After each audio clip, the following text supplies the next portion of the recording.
नमस्कार दोस्तों, उम्मीद है आप सब अच्छे होंगे। आप सभी का स्वागत करता है आपका सूत्रधार प्रखर श्रीवास्तव गुरु घंटाल में। दोस्तों, आज हम इस वीडियो में 21 of Feb and 22 of Feb 2021 के करंट अफेयर्स के बारे में जानेंगे।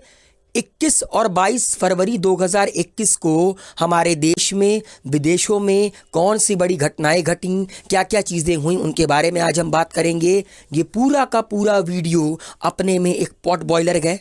कई सारी चीज़ें मैंने इसमें इंक्लूड की हैं जो कि आपके लिए बड़ा ही मददगार साबित होगी, बहुत ही हेल्पफुल साबित होगी आपके नॉलेज को इन्हेंस करने में, आने वाले कॉम्पिटिटिव एग्ज़ाम की तैयारी में भी।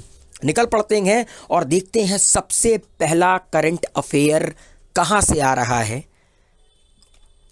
दोस्तों, स्क्रीन पर आपको नज़र आ रहे हैं प्रकाश जावड़ेकर, यूनियन मिनिस्टर। इन्होंने लक्षद्वीप, जो कि हमारा एक यूनियन टेरिटरी है, वहाँ पे अटल पर्यावरण भवन इनॉग्रेट किया है।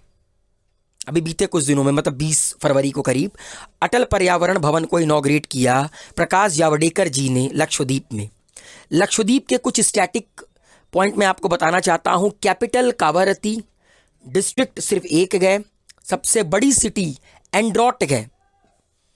एनिमल यहाँ का मतलब जैसे कि यूनियन स्टेट एनिमल होता है, ठीक उसी तरह यहाँ का जो एनिमल गया, यूनियन टेरिटरी का जो एनिमल गया, वो है बटरफ्लाई फिश। एंड यहाँ की जो ट्री है उससे हम लोग कहते हैं ब्रेड फ्रूट। तो याद रखिएगा कि प्रकाश जावड़ेकर जो कि यूनियन मिनिस्टर हैं, उन्होंने यहाँ पर इनॉग्रेट किया है लक्षद्वीप में अटल पर्यावरण भवन। अगला के दोस्तों, जैसा कि आपको पता है कि यूनाइटेड स्टेट ऑफ अमेरिका के नए राष्ट्रपति बने हैं जो बाइडेन। कमेंट बॉक्स में लिखकर बताइए कि जो बाइडेन अमेरिका के कौनसवें राष्ट्रपति बने हैं। असल में उनके पहले के जो राष्ट्रपति थे डोनाल्ड ट्रंप, उन्होंने पेरिस क्लाइमेट एग्रीमेंट से अपने आप को बाहर निकाल लिया था, मतलब कि अमेरिका को बाहर निकाल लिया था। जो बाइडेन ने आते ही पेरिस क्लाइमेट एग्रीमेंट को रीज्वाइन कर लिया है, मतलब कि अमेरिका ने पेरिस क्लाइमेट एग्रीमेंट को रीज्वाइन कर लिया है। असल में पेरिस एग्रीमेंट 2016 में UNFCCC के द्वारा साइन की गई थी। 195 कंट्रीज ने यहाँ पर साइन किया था। और ये एग्रीमेंट में था क्या? To reduce and mitigate green house gas emission. आपको पता है कि जो ग्रीन हाउस गैसेस होते हैं वो कितना ज़्यादा ग्लोबल वार्मिंग क्रिएट करते हैं। तो 195 कंट्रीज़ जिन्होंने इस पेरिस एग्रीमेंट में 2016 में सिग्नेचर किया, उनको ये टास्क दिया गया था कि उन्हें अपनी अपनी कंट्रीज़ में ग्रीन हाउस गैस के इमिशन को कम करना है या ख़त्म करना है। ख़त्म तो कर नहीं सकते, कम करना है।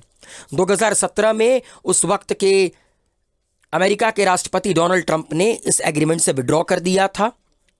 ठीक है, मतलब उन्होंने अनाउंस किया था 2017 में। 2020 नवंबर में, बीते नवंबर 2020 में इन्होंने विड्रॉ किया डोनाल्ड ट्रंप ने। डोनाल्ड ट्रंप की सरकार गिरी, जो बाइडेन नए आए, इन्होंने रीजॉइन कर लिया Paris Climate Agreement. To curtail the rise of global temperature. आपको पता है कि ग्लोबल वार्मिंग जब होती है तो पूरे विश्व का, पूरे अर्थ का टेम्परेचर बढ़ता है, ग्लोबल टेम्परेचर बढ़ता है। इस सेंचुरी में, मतलब 100 साल में 2 डिग्री सेल्सियस टेम्परेचर कम करना, यही पेरिस क्लाइमेट एग्रीमेंट का प्रावधान है। Above pre industrial levels and also pursue efforts to limit the increase to 1.5 degree Celsius. मतलब 1.5 डिग्री सेल्सियस लिमिट होनी चाहिए टेम्परेचर बढ़ने की पूरे वर्ल्ड को मिलाकर। एंड कुछ भी कर 100 साल में 2 डिग्री सेल्सियस टेम्परेचर कम करना है according to Paris Climate agreement.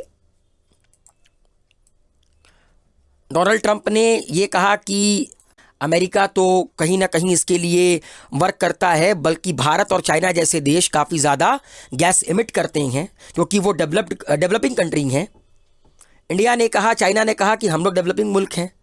ठीक है, और दूसरी चीज़ ये भी है दोस्तों, पेरिस एग्रीमेंट के तहत एक बात और थी कि जो डेवलप्ड मुल्क थे वो डेवलपिंग मुल्क को कुछ पैसे देते थे ताकि ग्रीन हाउस गैस इमिशन पर रोक लगाई जा सके, टेक्नोलॉजी अडॉप्ट की जा सके। डोनाल्ड ट्रंप ने कहा हम नहीं देंगे, लेकिन जो बाइडेन ने इसको दोबारा से रीजॉइन किया है। थोड़ा सा अमेरिका के बारे में आप लोगों को बताता हूं क्योंकि नई कैबिनेट बनी है अमेरिका की। प्रेसिडेंट है दोस्तों Joe Biden democratic party, vice president Kamala Harris भारतीय मूल की हैं, house speaker Nancy Pelosi and chief justice हैं जॉन रॉबर्ट्स। चीफ जस्टिस कौन है दोस्तों? John Roberts. अपर हाउस है सेनेट, लोअर हाउस है हाउस ऑफ रिप्रेजेंटेटिव। जैसे कि हमारा अपर हाउस राज्यसभा है, इनका अपर हाउस है दोस्तों सेनेट, एंड लोअर हाउस इनका भी हाउस ऑफ रिप्रेजेंटेटिव है, हमारा भी हाउस ऑफ पीपल है या हाउस ऑफ रिप्रेजेंटेटिव आप कह सकते हैं। और एक बात और आपको बताना चाहता हूं कि 4 जुलाई 1776 को अमेरिका आज़ाद हुआ था ग्रेट ब्रिटेन से।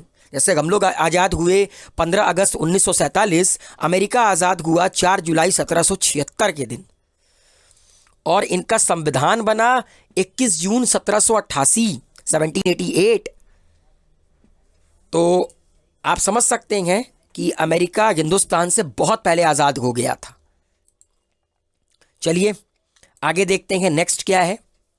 अगली दोस्तों न्यूज़ आ रही है असम से कि असम के सीएम उन्होंने ईस्टर्न इंडिया में पहली स्किल यूनिवर्सिटी के फाउंडेशन की नींव रखी। असम के सीएम सर्बानंद सोनोवाल ने first skill university of eastern India की नींव रखी, इनॉग्रेशन किया। ठीक है, इन असम के दारंग डिस्ट्रिक्ट में। ठीक है, 1000 करोड़ की लागत से ये पूरी की पूरी यूनिवर्सिटी बनेगी एंड ये करीब करीब 10,000 स्टूडेंट्स को 12 डिसिप्लिन में ट्रेनिंग इम्पार्ट करेगी। The university is expected to completed by 2026 तक ये यूनिवर्सिटी बनके तैयार हो जाएगी and it will have understanding with countries like Germany, Taiwan, South Korea, Israel, Japan and England. तो दोस्तों सर्बानंद सोनोवाल जो कि असम के चीफ मिनिस्टर हैं, उन्होंने ईस्टर्न इंडिया के सबसे पहले स्किल यूनिवर्सिटी की नींव डाली। 1000 करोड़ में ये पूरी की पूरी यूनिवर्सिटी बनकर तैयार होगी 2026 तक। और इनकी अंडरस्टैंडिंग कई सारे बाहरी मुल्कों के साथ भी होगी। जर्मनी की कैपिटल क्या होती है दोस्तों? बर्लिन। ताइवान की ताइपेई, साउथ कोरिया की सियोल, इजराइल की तेल अवीव, जापान की टोक्यो एंड इंग्लैंड की लंदन। अक्सर स्टैटिक जीके में ये सवाल पूछे जाते हैं। चलिए थोड़ा सा आपको असम के बारे में बता दूं। असम नॉर्थ ईस्ट में सबसे बड़ा राज्य। असम बॉर्डर शेयर करता है लगभग हर नॉर्थ ईस्ट के स्टेट से। असम बॉर्डर शेयर करता है दोस्तों अरुणाचल, नागालैंड, मणिपुर, मिजोरम, त्रिपुरा, मेघालय, बंगाल। मतलब जितनी भी नॉर्थ ईस्ट स्टेट है सबके साथ बॉर्डर शेयर करता है असम, प्लस वेस्ट बंगाल के साथ। कैपिटल है असम की दोस्तों दिसपुर। सीएम अभी मैंने बताया सर्बानंद सोनोवाल। गवर्नर है जगदीश मुखी साहब। टोटल 33 जिले हैं। सबसे बड़ी सिटी है गुवाहाटी। लोकसभा में 14 सीट, राज्यसभा में 17 सीट, खुद की असेंबली में इनके पास 126 सीटें हैं। और एनिमल है one horn rhinoceros. Kaziranga national park यहीं पर है दोस्तों। तो वन हॉर्न राइनासोरस यहाँ का स्टेट एनिमल कहलाता है असम का। नेक्स्ट है L&T ने इंडियन आर्मी को 100वां K9 वज्र हॉविट्जर गन क्या किया है? सौंप दिया है।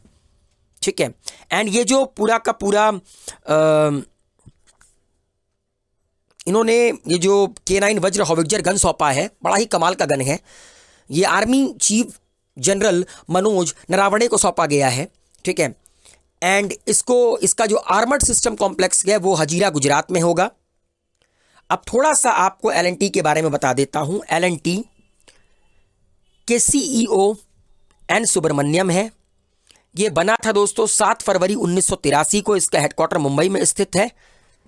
ठीक है, L&T नाम आप लोगों में से बहुत, मतलब आई थिंक हिंदुस्तान में मैक्सिमम लोग L&T का तो नाम सुने ही होंगे। कंस्ट्रक्शन फील्ड की बहुत बड़ी कंपनी कही जाती है L&T। अगला है दोस्तों इंडिया और इंडोनेशिया की नेवी ने एक एक्सरसाइज कंडक्ट किया, पैसेक्स एक्सरसाइज। और ये 18 फरवरी 2021 को कहां पर कंडक्ट हुआ? अरेबियन सी में। इंडिया की तरफ से INS तलवार ने पार्टिसिपेट किया। इंडोनेशिया की तरफ से KRI बंगतोमो ने पार्टिसिपेट किया, मल्टी रोल। तो याद रखिएगा कि पैसेक्स नेवल एक्सरसाइज इंडिया और इंडोनेशिया की नेवीज परफॉर्म करती हैं। कहां पर हुआ दोस्तों इस बार? अरेबियन सी में। इंडिया की तरफ से किस ने पार्टिसिपेट किया, किस वॉरशिप ने? आईएनएस तलवार ने। थोड़ा सा इंडोनेशिया के बारे में जानते हैं। कैपिटल जकार्ता, और इंडोनेशिया की सबसे बड़ी सिटी भी जकार्ता है।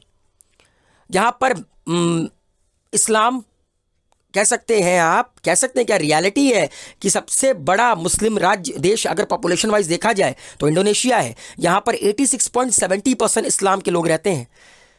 प्रेसिडेंट है जोको विडोडो, वाइस प्रेसिडेंट मारूफ अमीन, हाउस स्पीकर हैं पुआन महारानी, और चीफ जस्टिस हैं यहाँ के मोहम्मद सैयरुद्दीन।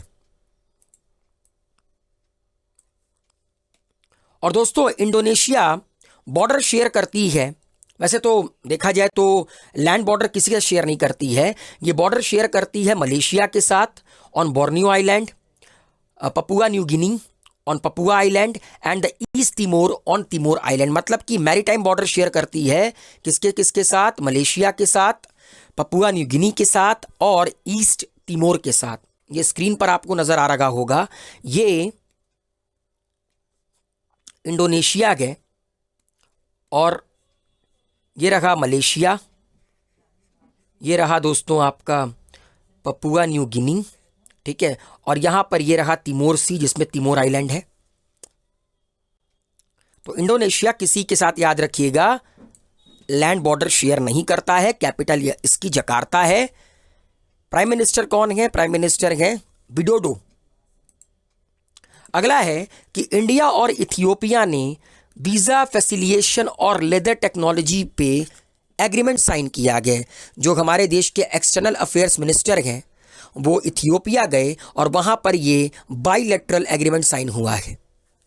असल में सॉरी मैं आप लोगों को एक बात बताता हूं कि इथियोपिया के जो डेप्यूटी प्राइम मिनिस्टर और फॉरेन मिनिस्टर हैं डेमेक मेकोनेन, वो इंडिया आए थे और यहां पर आकर उन्होंने वीजा फैसिलिटेशन और इस पर सिग्नेचर किया है, एग्रीमेंट पर साइन किया है।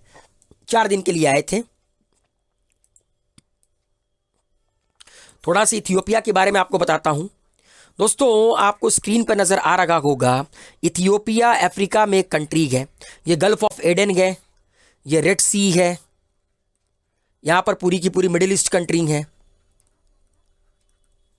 ठीक है। एरिट्रिया बॉर्डर शेयर करता है जिबूटी से, जिबूटी के ऊपर गया एरिट्रिया।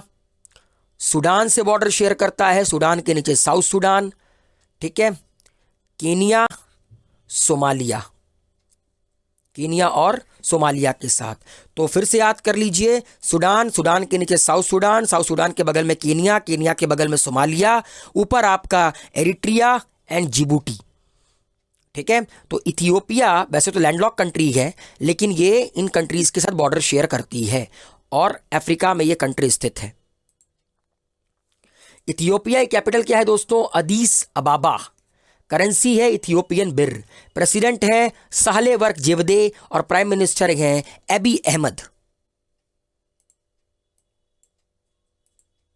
अगला है, इंडियन ऑयल ने एक पैक्ट साइन किया गया नॉर्वे की एक कंपनी के साथ, ग्रीन स्टैट नॉर्वे के साथ, फॉर हाइड्रोजन फ्यूल।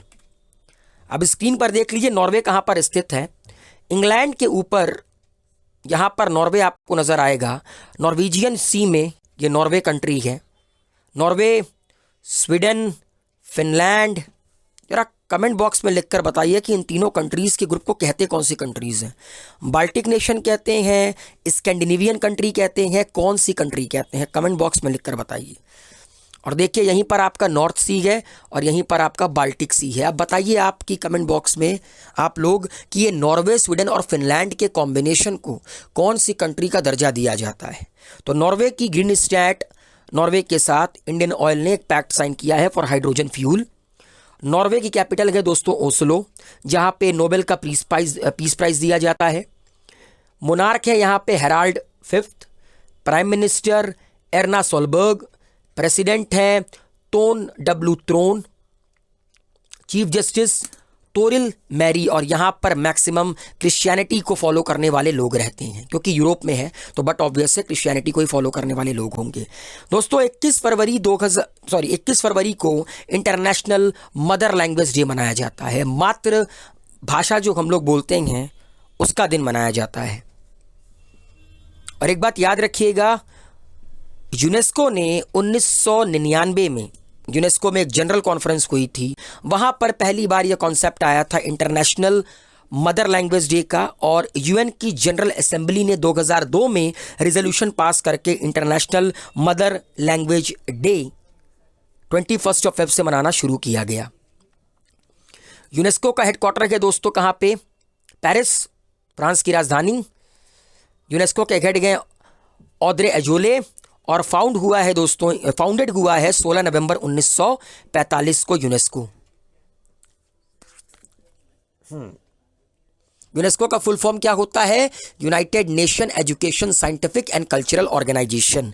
हेडक्वार्टर कहाँ पे है? पेरिस, फ्रांस में। ऑद्रे एजोले हेड गए, और फाउंडेड कब हुआ? 16 नवंबर 1945 को। 21 फेब को क्या मनाया जाता है? International mother language day. Novak Djokovic और नाओमी ओसाका ने इस बार का ऑस्ट्रेलियन ओपन जीता 2021 में। स्क्रीन पर आपको नाओमी ओसाका नजर आ रही हैं। नाओमी ओसाका जापान की हैं जो वुमेन सिंगल में जीती। इन्होंने जेनिफर ब्रैडी को हराया यूएस की, और मेंस सिंगल में जीते नोवाक जोकोविच जो कि सर्बिया के रहने वाले हैं, इन्होंने हराया रशिया के डैनिली मेदवेदेव को। तो याद रखिएगा, Naomi Osaka Australian open women and Novak Djokovic Australian open main. हमारे देश के उपराष्ट्रपति वेंकैया नायडू ने एक किताब रिलीज की, मैवरिक मसीहा, जो कि एनटी रामाराव, एनटीआर जिसे हम लोग कहते हैं, उनकी पॉलिटिकल बायोग्राफी है। ठीक है, इन्होंने एनटी रामाराव जो कि चीफ मिनिस्टर रह चुके हैं, 3 बार चीफ मिनिस्टर रह चुके हैं आंध्र प्रदेश के, पहले ये फिल्मों में भी थे। एनटी रामाराव की ये पॉलिटिकल बायोग्राफी, ये किताब है जिसको लिखा गया सीनियर जर्नलिस्ट रमेश कंडूला ने। इनको लिखा है सीनियर जर्नलिस्ट रमेश कंडूला ने। इसको इनॉग्रेट किया किसने? मैवरिक मसीहा को हमारे देश के उपराष्ट्रपति वेंकैया नायडू जी ने। ये स्क्रीन पर आपको एनटी रामाराव नजर आ रहे होंगे, एनटीआर भी इन्हें कहते हैं। तो दोस्तों आज सिर्फ इतना ही सा था। उम्मीद है मेरे द्वारा एक्सप्लेन किया गया ये वीडियो आप लोग के समझ में आया होगा। Wish you all a very good luck. दबा के लाइक शेयर कमेंट करो, गुरु घंटाल को सब्सक्राइब करो, बेल आइकन का बटन प्रेस करना ना भूलिएगा। Thank you so